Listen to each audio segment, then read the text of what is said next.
کریں جب اس طرح آپ بیٹوں کی، اپنے بچوں کی، اپنے زیر کفالت رہنے والے لوگوں کی کفالت کریں گے کہ اللہ کی ذات حضور کی سنت پہ عمل کرنے سے اللہ بھی خوش ہوتا ہے اور حضور کی ذات بھی خوش ہوتی ہے، تو یقین جانے آپ کا بیٹا ہوگا نا، وہ اس کے دل میں ہر وقت یہ بات رہے گی کہ کس طرح میں اللہ کو راضی کروں، کس طرح میں نبی کو راضی کروں. تو وہ سوتے وقت جب سوئے گا تو اس کو اس وقت تک نیند نہیں آئے گی جب تک وہ دعا نہیں ہوگی. یہ کام آتا ہر ایک کو ہے. جیسے میں نے پہلے کہا کہ والدین کہتے ہیں الحمدللہ ہمارے بیٹوں کو، ہمارے بیٹے نے یہ بھی کاٹ لیا، یہ بھی کاٹ لیا، یہ بھی کاٹ لیا. ان سے پوچھے حضرت کیا اس میں عمل بھی کرتا ہے، کیا کھانا کھانے وقت پڑھتا بھی ہے؟ تو زیادہ تر جواب نفی میں یہی آتا ہے، اور یہ جواب ہوتا ہے ابھی بیٹے ہیں، بچے ہیں، بھول جاتے ہیں چھوٹے بچے. تو حضرت یاد کس نے یاد تو ہم نے دلانا ہے کہ بیٹا تم نے سوتے وقت نبی علیہ السلام دائیں کربٹ پہ سوتے تھے، سوتے تھے تم نے بھی ایسے.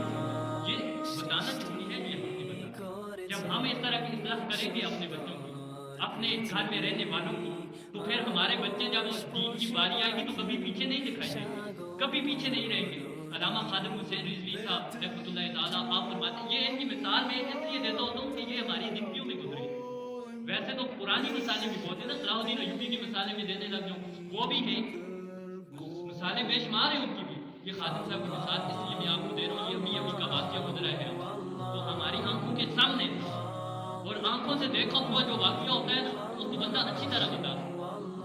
آپ فرماتے ہیں کہ میں نے اپنے بیٹے کو سعد حسین رضوی کو، آج امیر تاریخ لمبائی اللہ کے پیر سعد حسین رضوی صاحب کو ایک دن بھی میں نے مدرسے اسکول میں نہیں بھیجا، ایک دن بھی اسکول میں. کیوں؟ کیا وجہ تھی؟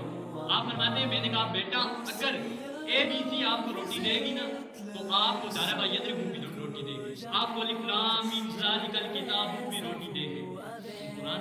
پھر کہتے ہیں کہ جب میرے بیٹے نے قرآن پاک حفظ کیا تو ایک جگہ رمضان شریف میں مسلح سنایا، سنانے کے بعد جب مہینہ پورا ہوا واپس آیا تو ایک بندے نے اسے 30,000 بھی دیا اور گھڑی بھی دی، کپڑے بھی دیے، کپڑے اس کے خوبصورت قسم کے. جب گھر آیا تو میں نے ایسے ہی کہا، ان کے الفاظ میں آپ بتا رہا ہوں، بیٹے کو وہ کہہ رہے ہیں، اپنے الفاظ ان کے سنے، انہوں نے کہا اپنے الفاظ میں وہ کہتے ہیں، میں نے کہا